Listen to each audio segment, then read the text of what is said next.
진짜 본인으로서는 있는 힘을 다해서 공부했을 텐데 본인이 말하는 실수, 시험에서 일어나는 이 실수가 생기는 거는 본인의 심리적인 이유예요.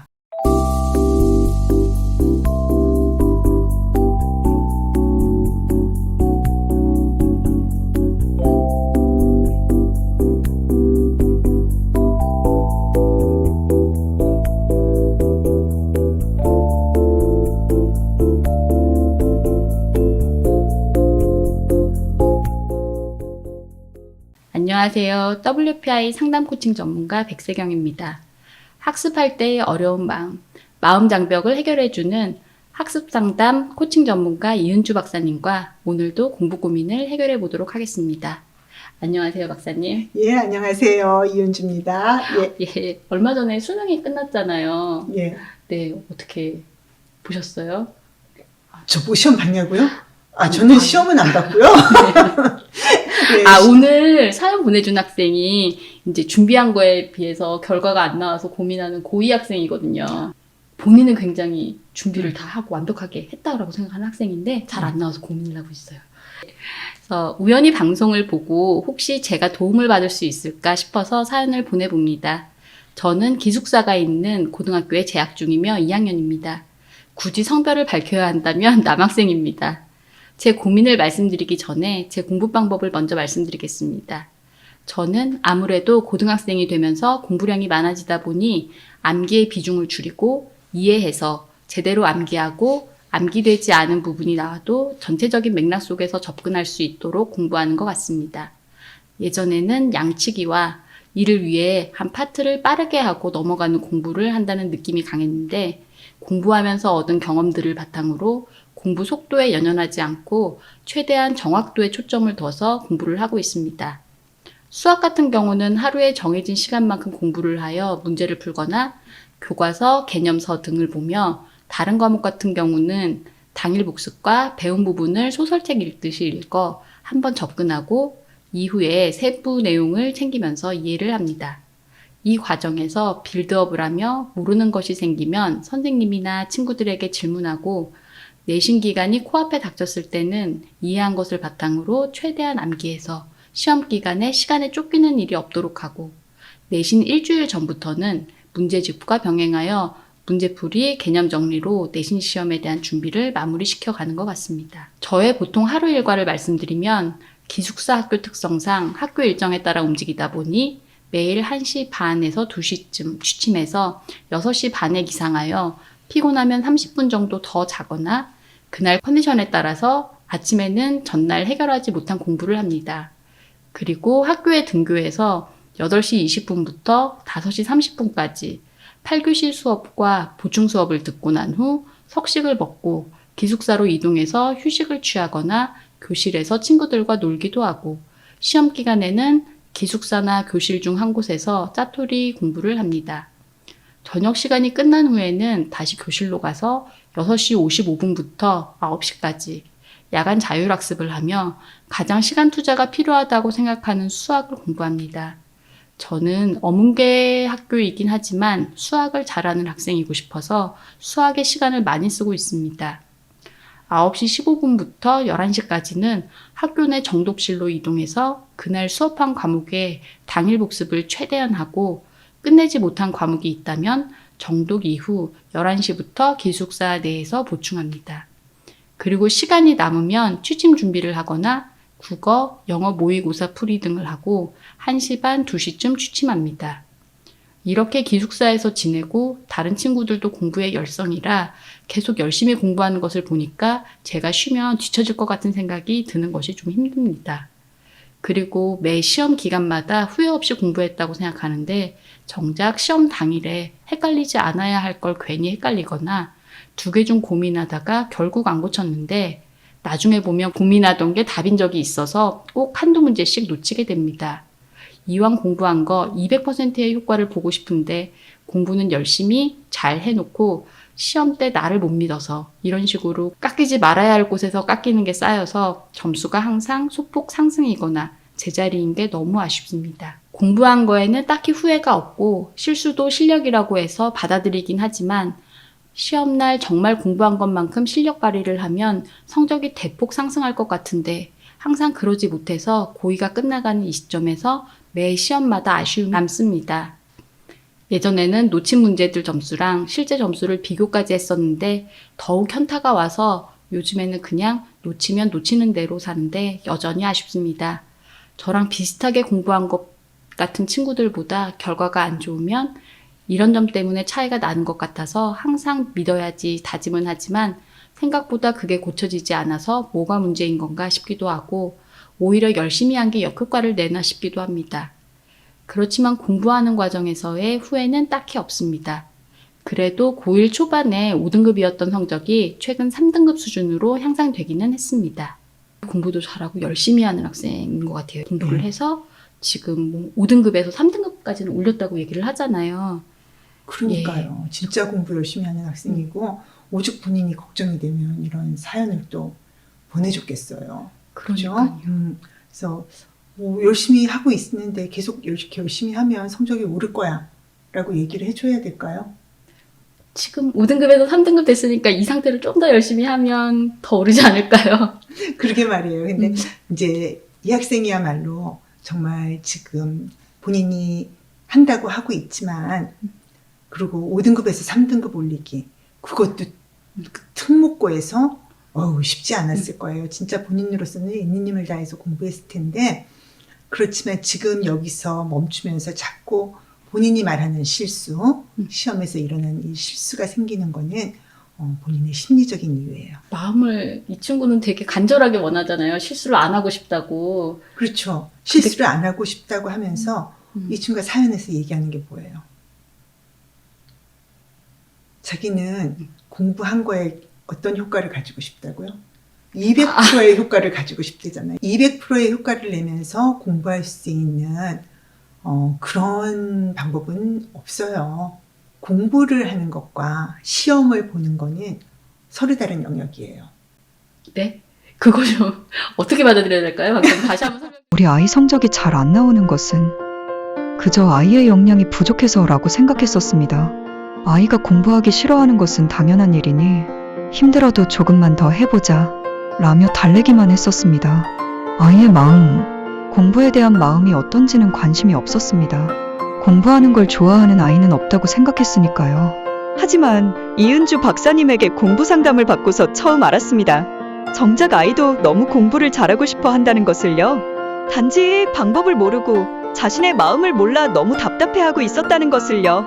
신기하게도 공부에 대한 마음을 알고 나서 아이 스스로 책을 보고 있는 모습을 보게 되었습니다. 지금까지 그냥 부족해서 못하는 것이라 생각했었는데 아이의 성향과 공부 마음에 대해 알고 알맞은 방법을 알게 되니 이렇게 공부에 대해 의욕을 보이는 아이의 모습을 보게 되네요. 왜 빨리 상담을 받지 않았을까 미안하고 신기하고 감사할 뿐입니다.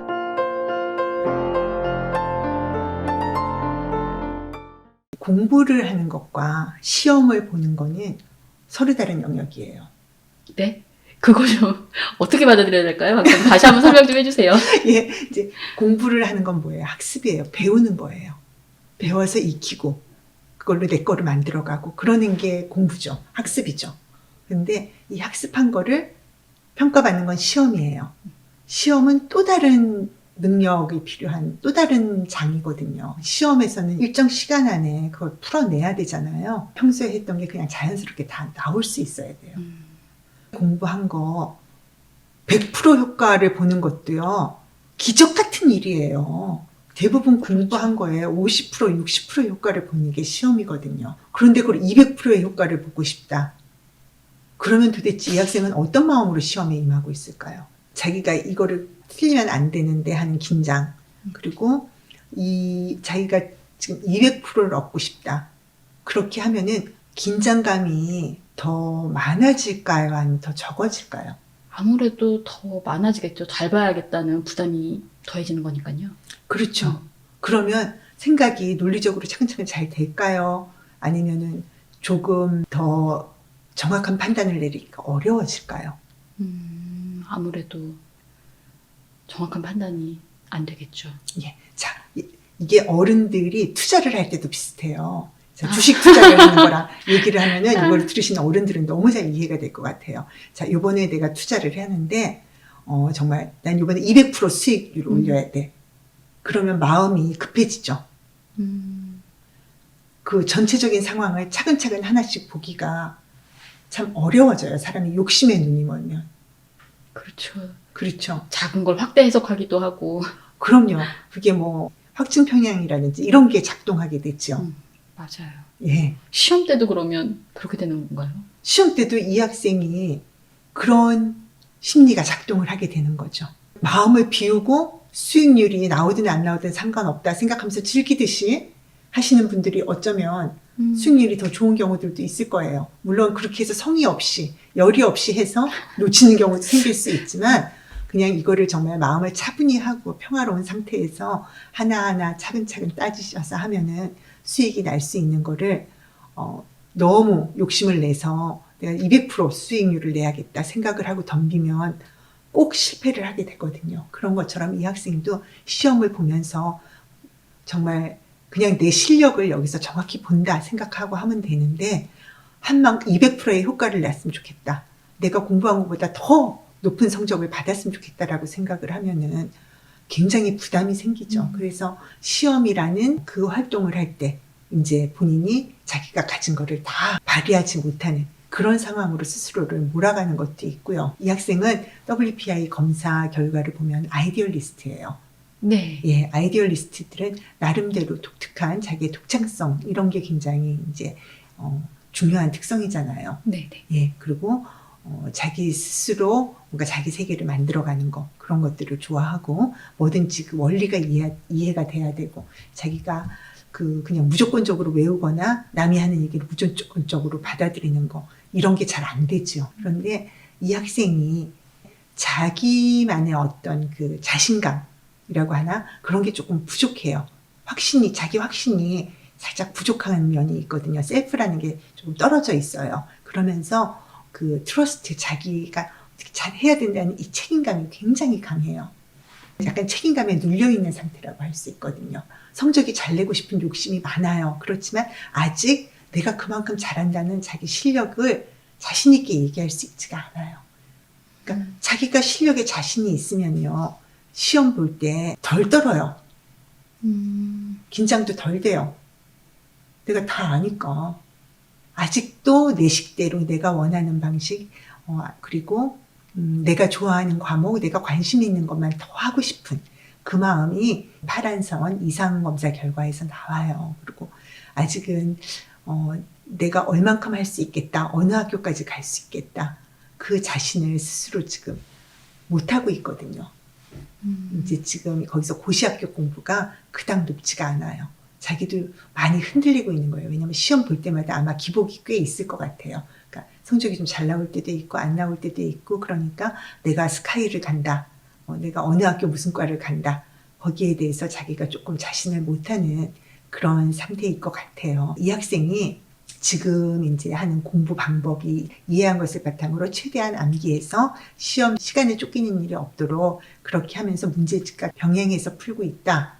그렇게 하는데 이제 물론 저는 이 과정 안에서 이 학생이 자기가 왜 틀렸는지 그 오답 정리 같은 것도 다 할 것 같아요. 잘하고 있는 거 아닌가요? 어떤 굉장히 문제가 잘하고 있을까요? 있죠. 근데 거기서 1등급까지 하는 학생들은 자기가 문제를 만들어 풀어보죠. 이 학생은 지금 아마 문제를 내는 출제자하고 소통이 안 되고 있을 거예요. 출제자하고 소통을 해야 되나요? 예, 공부를 진짜 잘하는 학생들은 출제자의 의도를 파악하고 문제를 풀죠. 이 문제를 왜 냈는지를 알아야죠. 그래야지 답을 제대로 잘 고르죠. 지금 이 학생은 그런 활동을 안 하고 있다고 보시는 거예요? 그렇죠. 그러니까 그냥 정말 암기만 해서 답을 선택할 수 있는 그런 아주 쉬운 문제들도 있어요. 그렇지만 진짜 이 학생이 그런 문제들 때문에 헷갈리고 어떤 걸 선택할까 고민을 하고 그럴까요? 그런 문제들은 확연하지 않을까요? 고민하지 네. 않겠죠. 이 학생이 고민을 하는 문제는 굉장히 많이 응용이 됐거나 아니면 어떤 통합적인 사고를 필요로 하는 그런 문제들일 거예요. 그러니까 한마디로 말해서 약간 킬러 문항 쪽에 가까운 아니면 하다못해 준 킬러 문항이라도 되는 그런 문제들일 거거든요. 그런 데서 헷갈리지 않으려면은 이 문제가 왜 나왔는지도 알아야 되고 하나하나에 대해서 개념들에 대해서 정확히 이해하고 있는 것을 넘어서서 이 문제가 원하는 게 뭐지? 왜 이 문제를 냈지? 하는 게 보여야 되거든요. 이 친구는 아까 뒤에 사연에서 보면 그냥 실수를 치부해버리잖아요. 그렇죠. 그래서 그걸 알아야 된다고 생각을 못하고 있을 것도 같아요. 그냥 내 실수려니. 그렇죠. 그거를 이 학생은 내가 알았는데 나중에 누가 알려주면 알지요. 아, 이게 답이었어. 그럼 그 내가 알았는데 이렇게 생각을 하겠지만 왜 번번이 나는 알았으면서 다른 답을 고르는 건지, 어떤 순간에 내가 나의 사고가 어떻게 흘러갔는지에 대해서 스스로 되돌아보는 그런 작업이 좀 필요할 것 같아요. 내가 재밌어 하는 거, 내가 관심 있는 것만 하는 거에서 조금 버리고 시험에 맞춰서 공부를 해야 되는데 본인이 생각하는 방식과 시험이 원하는 그 생각 방식이 맞지 않는다는 얘기거든요. 그거를 잘 튜닝을 해나가야 돼요. 이 학생이 거기에 대해서 감을 잡으면 본인 스스로 충분히 해나갈 거예요. 지금 사연을 보면 이 학생이 진짜 학원이나 과외 이런 도움 없이 혼자 공부해서 이만큼을 만들어낸 것 같거든요. 그러니까 무지무지한 잠재력을 가진 학생이에요. 그래서 이런 거에 대해서 출제자와 소통하는 거, 왜 이 문제가 나왔을까? 거기에 대해서 생각을 해보려면은 본인이 일단 방학 동안에는 내가 틀린 문제들이 왜 틀렸는지, 답을 몰라서 틀린 게 아닐 거 아니에요. 거기서 내가 이 답지를 고를 때 왜 어떤 마음으로 이렇게 골랐었는지, 출제자의 의도를 내가 어떻게 잘못 해석을 했었는지 거기에 집중을 해서 방학 동안 한번 문제를 풀어보고, 그리고 또 자기가 깨우친 게 맞는지 또 새로운 문제에 적용을 해보고, 그러면서 어떤 식으로 사고해서 답지를 선택하는지에 대해서 본인이 조금은 거기에 대한 메타인지를 가질 필요가 있을 것 같아요. 원체 열심히 하는 학생이다 보니까 이제 본인이 부족한 부분 대표님이 솔루션 주셨으니까요. 좀 보완해서 3학년 때는 정말 본인이 생각하는 최상위권의 성적이 나왔으면 좋겠네요.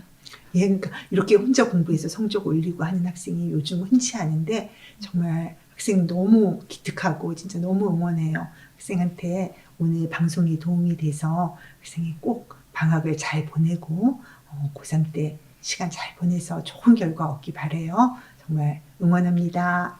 네.